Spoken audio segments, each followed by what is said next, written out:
artinya wali kelasnya dia, si pelaku dan wali kelasnya juga hadir. Dan Syam sebagai korban dan pelaku, yang kami juga pelaku juga ada, bersama orang tua dari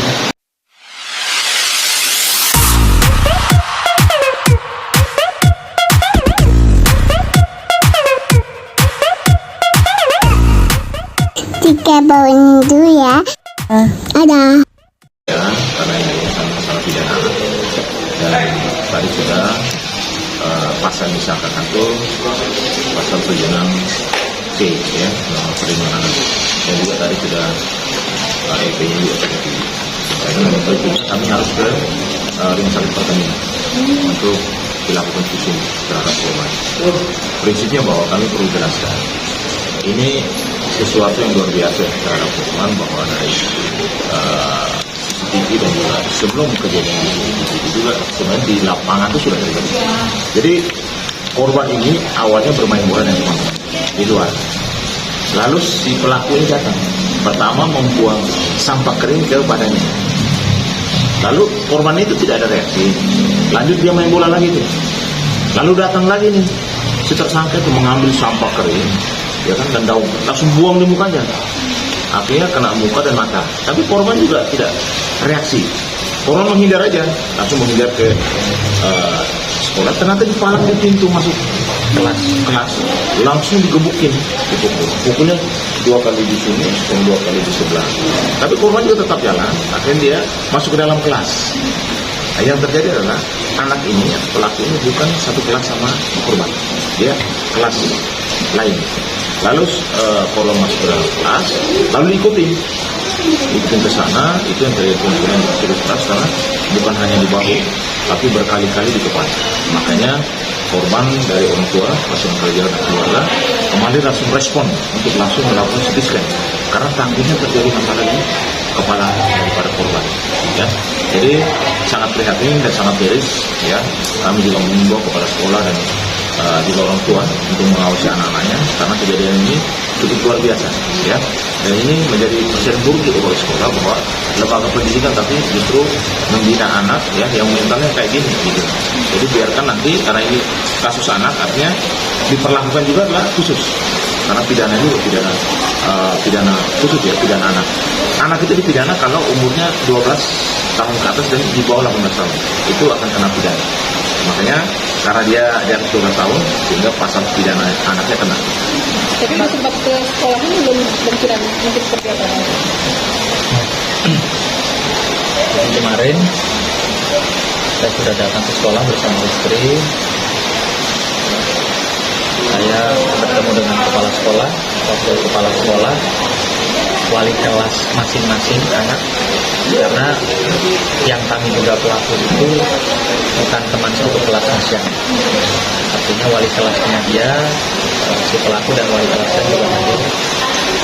Dan Syam sebagai korban dan pelaku, yang kami duga pelaku juga ada, bersama orang tua dari kedua orang tua dari pelaku.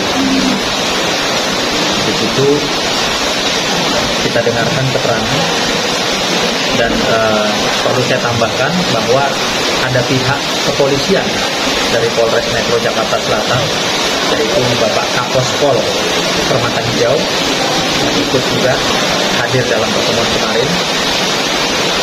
Kami mendengar sama-sama dan menyaksikan kronologis sesuai dengan apa yang dikatakan para saksi. Lalu ada pernyataan dari pihak pelaku, ada pernyataan juga dari pihak sekolah dan orang tua pelaku, di mana saya kemarin belum melihat CCTV. Sehingga saya tidak tahu apa sih yang sebenarnya. Maka bersama ini juga tadi setelah melihat CCTV dengan bersama dan juga tadi konsultasi dengan pihak PPA, untuk sementara ini pelaku diduga tunggal, ya, maka 76C. Hari ini saya bersama istri tadi datang ke sekolah dengan seizin guru wali kelas dan seizin petugas yang memang bertugas memegang CCTV. Tadi jujur saya dan istri saya melihatnya adegan yang sangat-sangat tidak pantas, bahwa ada seorang anak atau pelaku ini membuli Sian di dalam kelas. Kebetulan di kelas itu ada CCTV sehingga terekam jelas detik per detiknya apa yang dilakukan oleh yang kami duga pelaku dan apa yang dilakukan oleh Sian sebagai korban. Dan di situ terlihat jelas didatangi, lalu didorong, dipukul berkali-kali sehingga Sian sudah mungkin merasa harus bela diri, dia berdiri. Malah si pelaku itu tambah beringas, tambah brutal, naik kursi dan melakukan pemukulan berkali-kali bertubi-tubi kepada Sian. Lalu ada kawan-kawannya Sian coba untuk melerai, memisahkan, namun terlepas. Kembali akhirnya si yang kami duga pelaku ini menyerang Sian kembali, memukul Sian kembali bertubi-tubi, dan Sian pun juga dalam kondisi tidak bisa menangkis atau melawan karena dipegang. Jadi kemarin juga sebenarnya orang tua dari pelaku juga sudah mengetahui bahwa saya akan membawa Sian pergi ke rumah sakit untuk cek ya fisiknya ke dokter, baik itu juga CT scan karena Sian mengeluhkan pusing karena berkali-kali kepalanya dihajar, ya kepalanya berkali-kali dihajar, kepala atas maupun kepala belakang. Ya, jadi Sian bilang kepada saya, kepala atas aku ya sama kepala belakang berkali-kali, dan dia mengalami pusing. Lalu yang sangat saya sayangkan, kemarin juga orang tua dari pelaku sempat menyatakan dia kenal dengan seorang menteri yang saat ini sedang menjabat di kabinet.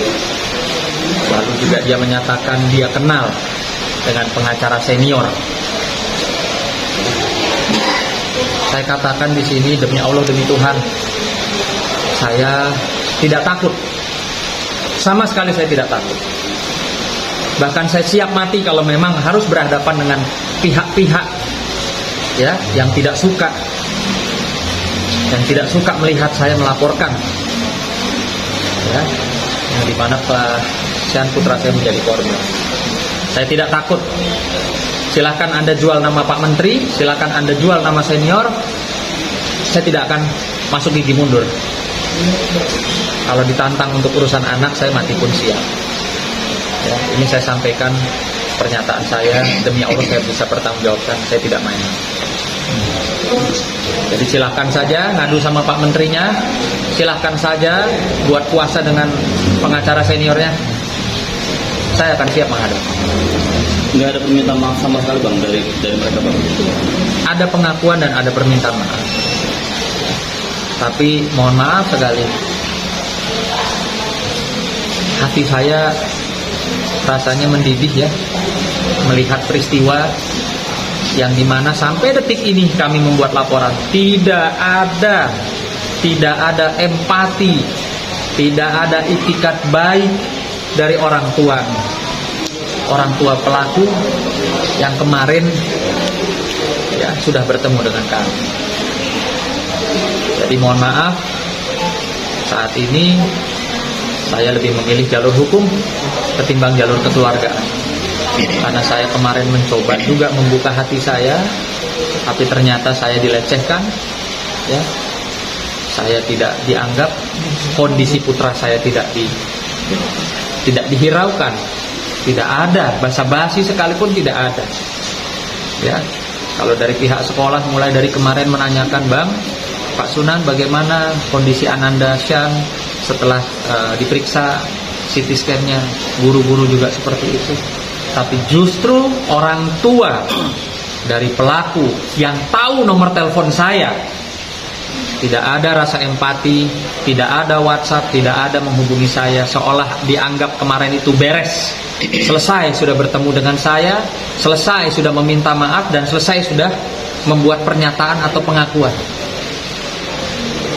Perlu digarisbawahi, pertemuan kemarin itu bukanlah perdamaian, karena kami tidak menandatangani satu apapun terkait dengan perjanjian perdamaian.